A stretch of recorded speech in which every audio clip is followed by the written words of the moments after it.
গাজীপুরের কালীগঞ্জে ট্রাকের সঙ্গে সিএনজি অটোরিকশার মুখোমুখি সংঘর্ষে একই পরিবারের ৩ জন সহ ৫ জনের মৃত্যু হয়েছে। এ ঘটনায় আহত হয়েছে অটোরিকশা চালক।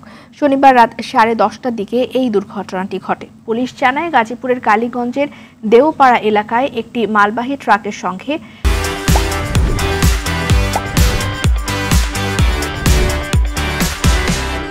ঘোড়াশাল থেকে কালীগঞ্জগামী একটি সিএনজি অটোরিকশার মুখোমুখি সংঘর্ষে ঘটনাস্থলেই 4 জন নিহত হন।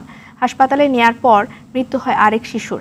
নিহতরা সবাই সিএনজি অটোরিকশার যাত্রী ছিলেন। নিহতরা হলেন সাতক্ষীরার হাজিপুর এলাকার নাজমুল হোসেন, গাজীপুরের নোয়াগাঁও এলাকার অমল কুমার, নরসিংদীর অগজাশাল এলাকার আব্দুর রহমানের স্ত্রী রাবেয়া বেগম, তার ছেলে মোহাম্মদ আলী এবং নাতি শিশু আমানুল্লাহ।